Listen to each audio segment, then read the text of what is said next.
Good afternoon. My name's Kerry Neal. I'm a child protection specialist working at UNICEF headquarters in New York. My primary area of responsibility is within the field of justice for children, but I also cover the field of child trafficking and migration related issues, in part because that's an area of work that I've covered for many years previously, predominantly in the Balkans and Eastern Europe. This afternoon, I'm going to be discussing partly UNICEF's work in child trafficking, but specifically how we're moving to addressing the issue of child trafficking through overall improvement of child protection systems. Um, but just briefly to say, as it says here, whilst there are indications that some forms of trafficking, for example, trafficking in adult women, are on the decrease, we haven't seen any indication of a decline in the number of children being trafficked, or at least those being identified as trafficked, which suggests that obviously we still have a lot to do to address the issue. Um, and we have to remember that states have additional specific obligations to protect children from trafficking, as well as to ensure that special measures are in place to identify and support those children who have been trafficked or are identified as possibly having been trafficked. The framework for these obligations can be found predominantly in the Convention on the Rights of the Child and its optional protocols. Um, and there are also other tools such as UNICEF's Guidelines and Reference Guide, the OSCE Addendum, the Council of Europe Anti-Trafficking Convention in particular for the European region, which elaborates in quite some detail the special provisions for victims. But it's important to note that on a more general level, the Convention on the Rights of the Child provides necessary standards for the protection of all children under 18, which are found on a state's territory, including special protection measures for those children who end up being identified as trafficking, for example, under Articles 35, 39, and 13, and 19. And we mustn't forget also that many states have undertaken additional obligations to protect children through other international instruments, which include, as I mentioned earlier, the optional protocol to the CRC specifically on the sale of children, child prostitution, and child pornography, but also ILO Convention 182 against the worst forms of child labour, which is often used in trafficking cases. UNICEF's guidelines for the protection of child victims of trafficking were developed to try and set out minimum standards for protection and assistance of child victims of trafficking from the moment of their identification as children who had possibly been trafficked, right through the stages of their recovery and integration, either into their home community or into a receiving state. Since they were developed, which was about 8 years ago now, they have been incorporated in many country programs and instruments for anti-trafficking action. And a number of their key provisions have also been transformed into international law through their incorporation into the Council of Europe Convention on Action Against Trafficking in Human Beings. And in 2006 also, UNICEF issued a reference guide on protecting the rights of child trafficking victims in Europe, which was to attempt to lay out a sort of implementation guideline for the guidelines and international standards that had been developed. And the guide gives information about the steps and procedures that constitute good practice in the protection and assistance of child victims of trafficking. And it also includes some sections on the prevention of child trafficking, which is something that's not covered so well in international law. But when discussing the prevention of child trafficking, we tend to look at the specific vulnerabilities of child victims. And that's something we'll touch on in a second. But before that, it's worth just noting that one of the key challenges we have in trying to define the scale of child trafficking, both on regional levels and internationally, is simply the lack of adequate data of all kinds. I'll go into issues of data collection and possible indicators to track the use of anti-trafficking programs later on. But it's just to point out at this stage, the lack of data also includes issues around the misidentification of children who are trafficked. But it also actually points us to the reasons why perhaps trafficking specific responses and programs may not actually be the best suited to prevent trafficking in children and respond to their needs as victims once they have actually been identified. Just to speak a little about UNICEF's particular work on child trafficking. Every year we do an annual review of the reports submitted on the previous year's work by our country offices in the field. And a review of last year's, 2012's country offices annual reports showed that of the 113 field offices reporting, 53 countries had actually reported specific work on the issues of trafficking and migration. And so this review sort of provided us with a snapshot of UNICEF interventions related to trafficking and migration for 2012. And as done in previous years, we tried to take the analysis down a bit further and look at regional level interventions across 6 technical areas, namely policy advocacy legislation, research, capacity building, prevention, protection, prosecution, and national cooperation and coordination. And this is captured some of this information in this table here. And I think perhaps one of the first surprises for many people will be that in terms of the level of engagement that was reported in the annual reports, as you can see here, the Middle East and North Africa region and the Office for Southern Africa had the highest percentages of reporting work on anti-trafficking interventions specifically, with some 67% of countries working in the Middle East and North Africa region doing such work. A few other regions had quite high levels of engagement also. The America and Caribbean region, TACRO, with about 50% of offices reporting, and West and Central Africa region and the East and South Asia region with between about 40 and 50% also reporting. So this table here just provides some sort of visual representation of interventions against child trafficking and migration by region.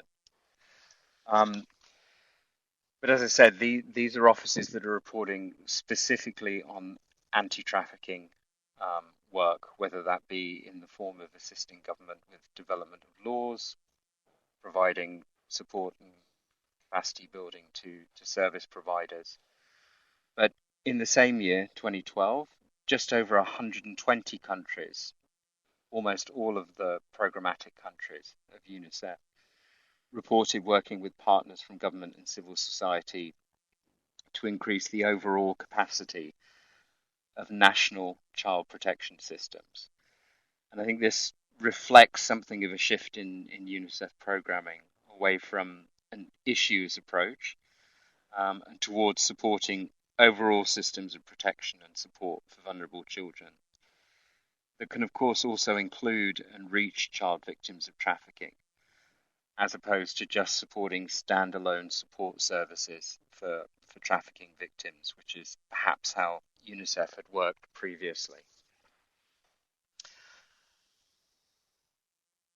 And this comes from analysis and focus that UNICEF has taken into looking at what are the vulnerable groups of children that we find ourselves supporting child protection systems to assist.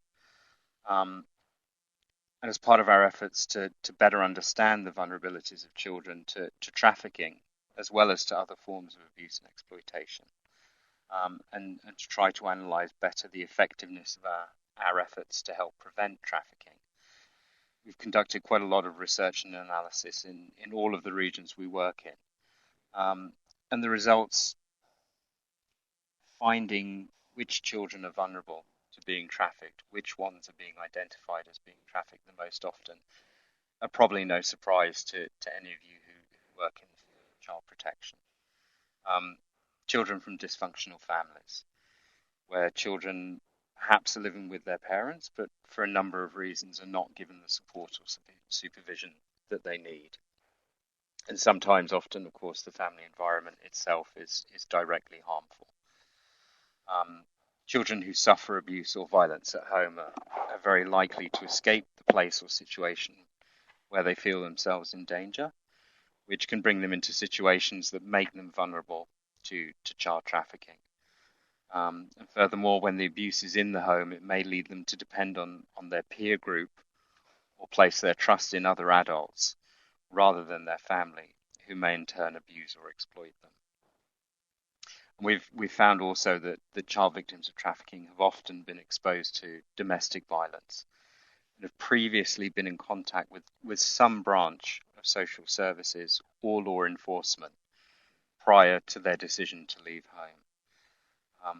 And for example, a study on trafficking in minors in southeastern Europe for the purposes of labour exploitation and in particular begging on the streets, found that a majority of those that were found in one state had previously been identified, usually by law enforcement, as having been involved in similar activities, that is, begging or child labour, in their own countries prior to being trafficked.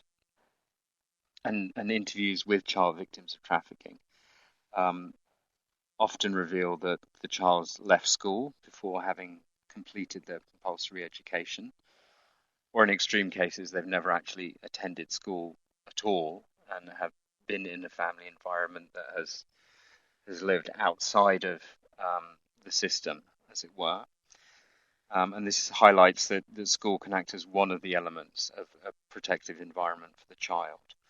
And can also, although it's not always the case, act as an important source of information about the risks of trafficking for children. The next group, again, probably no surprise, children without parental care.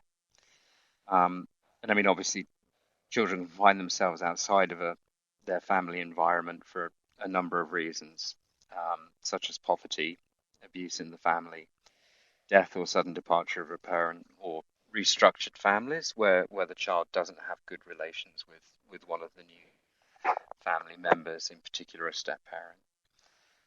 They can be abandoned living in institutional care or may have decided to leave home themselves.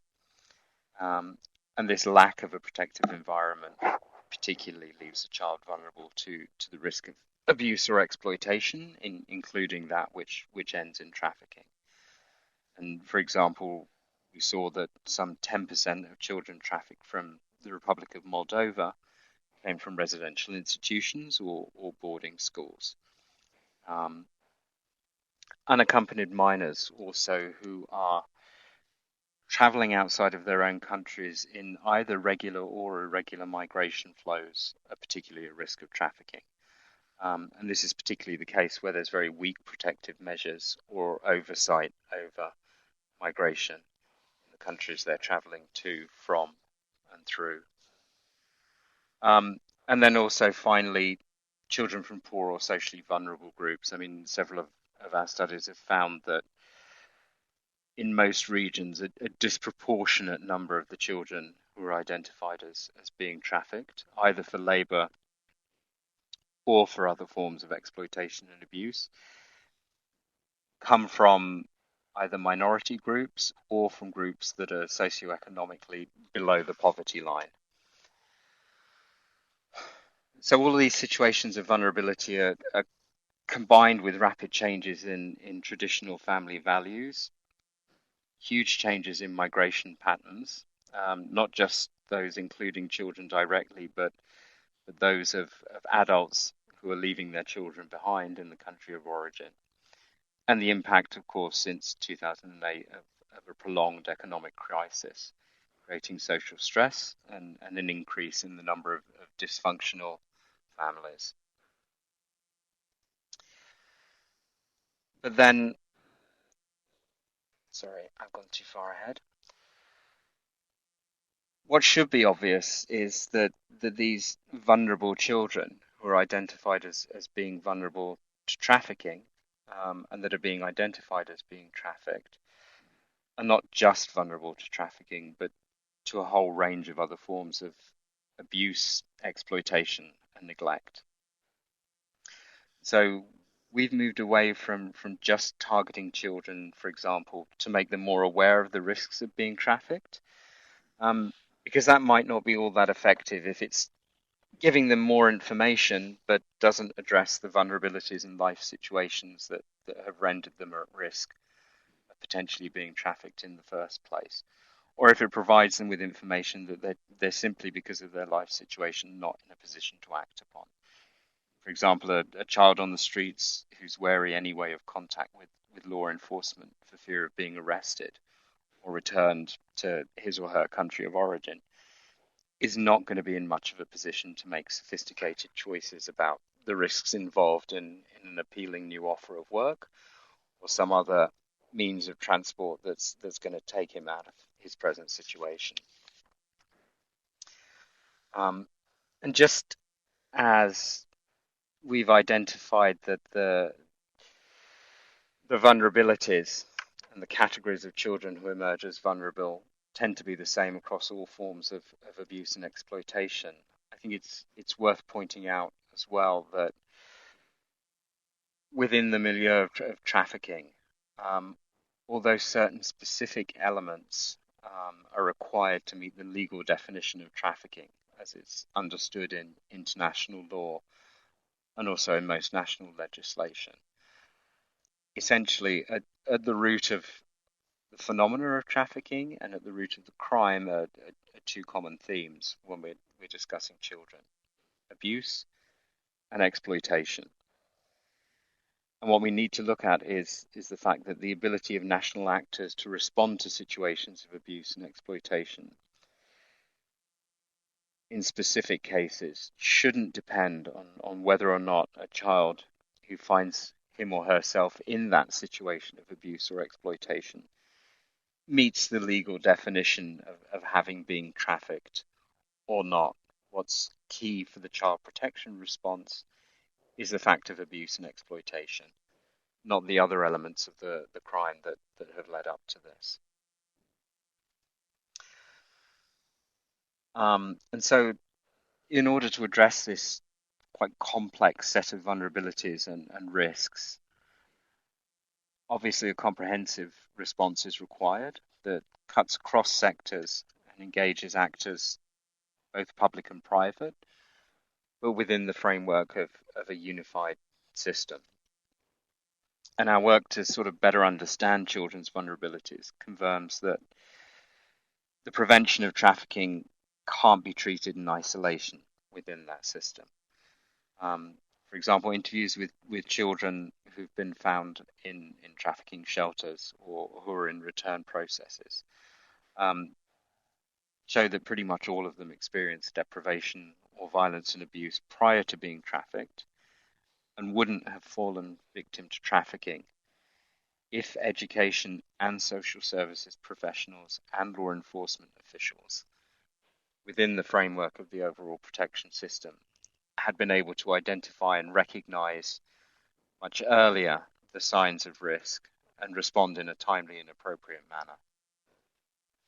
And for us, this just confirms the need to treat compounded vulnerabilities and risk within the framework of one unified protection system that has an obligation to identify, refer, and respond or treat, if you like, all cases of abuse, violence, exploitation, and maltreatment of children, including those who are trafficked, whether or not they meet the strict legal criteria, the term of trafficking.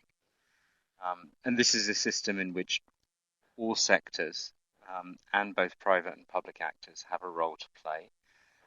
And obviously, in such a complex system, interaction and coordination is a must at both national, regional, and sub-regional levels.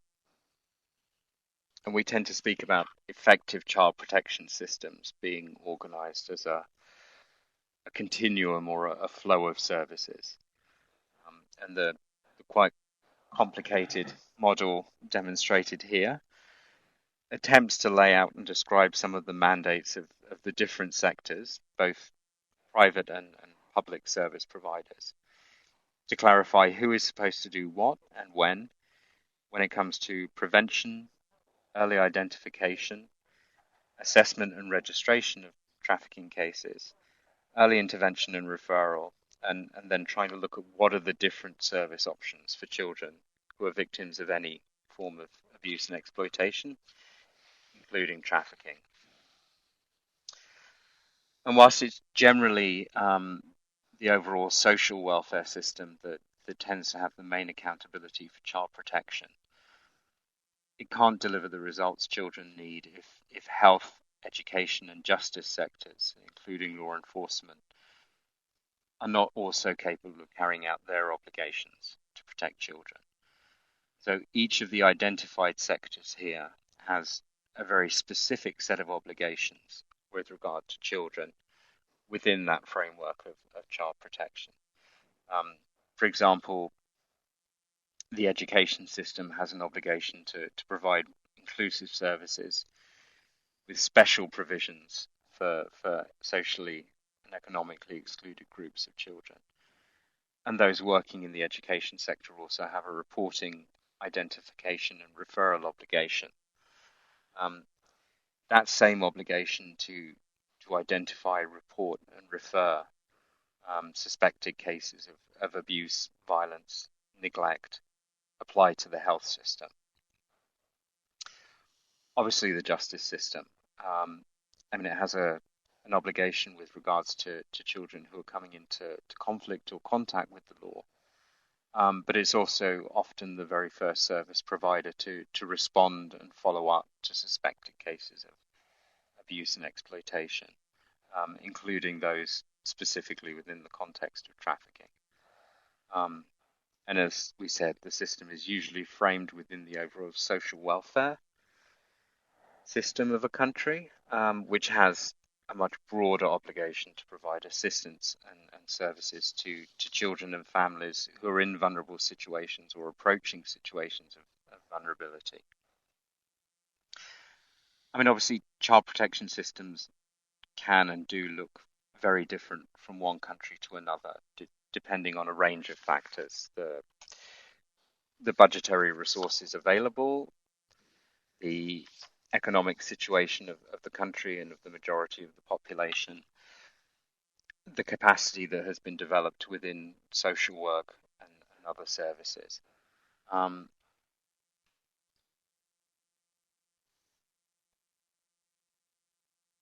But it's important to note that whatever that particular system tends to look like in a specific country, prevention and protection efforts are generally inextricably linked.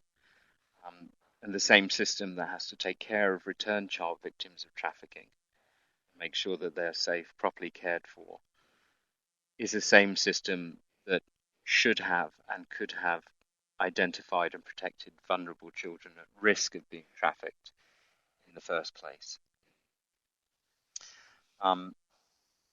As we've noted, it requires everybody to contribute to such a system.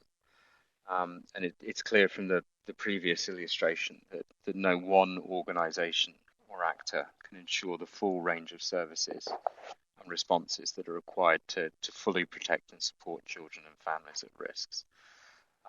So this is why a degree of public-private partnership, including obviously civil society organisations and informal elements, is an essential component of the child protection system. But within that group of actors and that range of services being provided by both statutory providers, civil society, and private providers, is a clear articulation of roles within that system. there are some services which simply cannot and should not be delegated to other service providers, and these are the statutory and procedural services. Um, these functions have to remain within the competence of the state. Generally, they refer to decisions regarding entitlements and the use of budgetary resources. And so some of these services, for example, would be assessment and decisions about the best interests determination for an individual child who's been found within the territory of the state and identified as trafficked. And that includes the choice of appropriate services and service providers for the duration of a child's stay in the state. The overall monitoring of outcomes for each individual child, periodic reassessment of their situation, and eventual closure of the case, and obviously contractual or other formal arrangements with service providers. And generally the information management, which includes keeping individual case records confidentially for each child. These all form the core of gatekeeping functions, which should always rest within the remit of the state. And the state also has a function to ensure standards for services and monitoring non-statutory services, which we'll discuss in a minute. Those other non-statutory services are those which can be provided by either state or non-state actors. And one of the key characteristics of a successful continuum of services for children is a plurality of service providers. This continuum opens and encourages non-state entities, in particular NGOs, to provide services for children and families at risk. Allowing these different providers to compete openly in order to offer the best possible services is instrumental to increasing the quality of services available to children and the ability to provide individualized, appropriate responses for each child. And often NGO actors, of course, can be somewhat more flexible and adaptable than public service providers. As I said, making possible more appropriate and individualized responses. They're often already in close contact with marginalized groups, often in much closer contact than state providers. And so thus they can contribute to improving the access to vulnerable children and families within those groups, and to identifying children who may not be able to be identified by state providers. And they can also play a key role in acting as watchdogs, of course. And finally, a strong partnership between state and civil society organizations has a crucial role to play in challenging and addressing the attitudes, social norms, behaviors and practices that perpetuate the existence or tolerance of trafficking and other forms of exploitation and abuse, either by undermining children's dignity and integrity or by maintaining an acceptance of the sale and purchase of sex as a service by young persons or by the sale and use of child labor.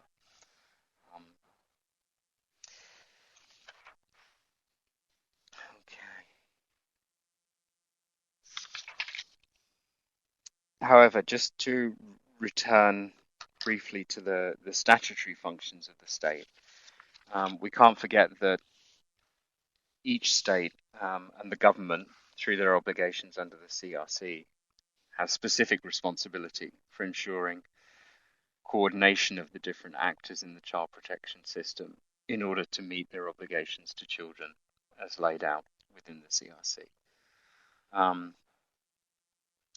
So there need to be some structures and systems in place in order to ensure effective coordination and effective demarcation of responsibilities within that system.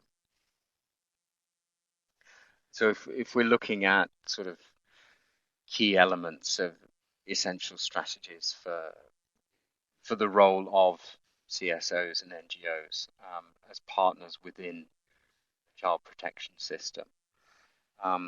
Some of the lessons we've learned have shown that although opening up a plurality of service provider options through civil societies and NGOs often allows a more individualized response, particularly in the field of responding to the needs of trafficking victims. It's not enough in itself, obviously, to foster an overall effective child protection system. It doesn't automatically entail that the quality of services for children will be increased. And so these are just some of the elements that we've identified here to try to maintain on the part of the state a guarantee of minimum standards, effective oversight, and accountability.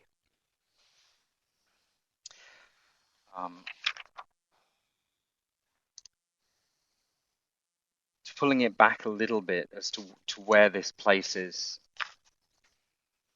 child protection within the trafficking response and vice versa. If we look at a national legal framework for protection, for example, from many of the states that UNICEF works in,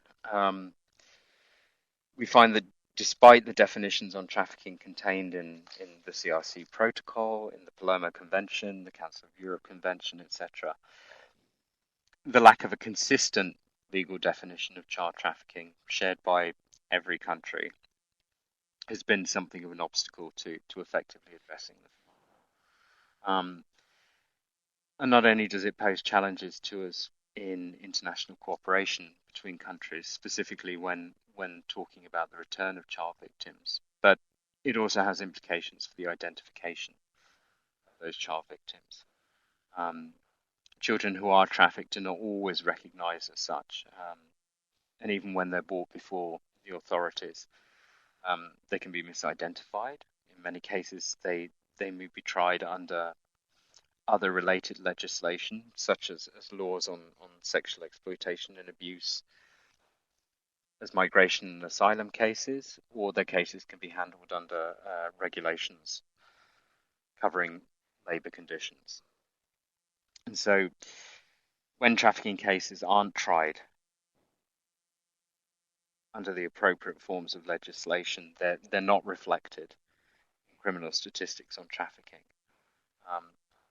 And if you're relying purely on the trafficking framework, there's always going to be a risk that the victims are denied the legal protection and assistance to which they're entitled as children when we're speaking about children victims of trafficking. And so if we look at all of these different forms of legislation here, which are used to address trafficking, we've highlighted both the anti-trafficking legislation, because that does obviously have a role specifically within the criminal justice sector, and on the prosecution side of the three Ps that we often speak about. But our work is now tending much more to focus on these other areas, specifically the overall code on child protection, and then also these four other legislative areas, which when it comes to providing assistance and protection for child victims, we find to be extremely effective.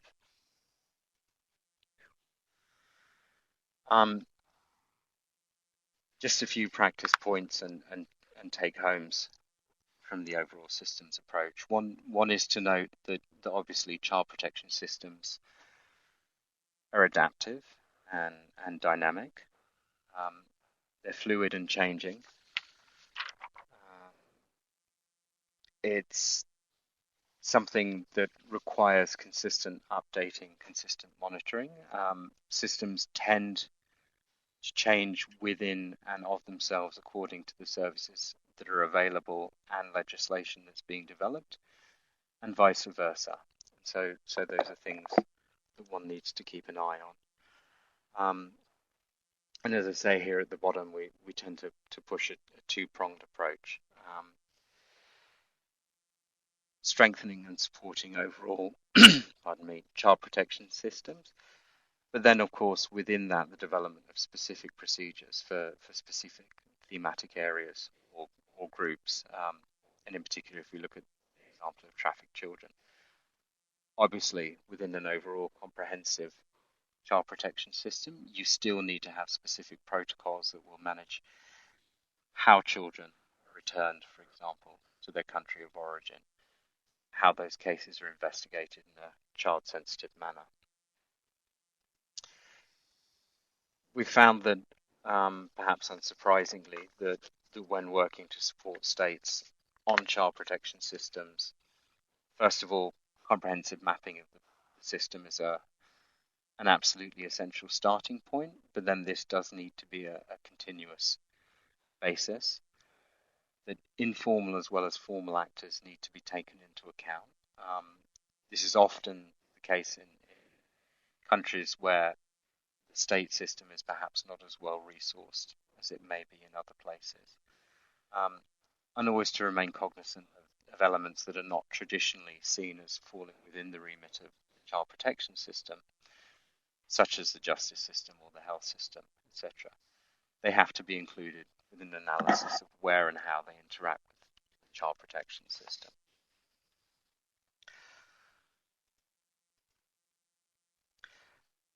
So then to sum up,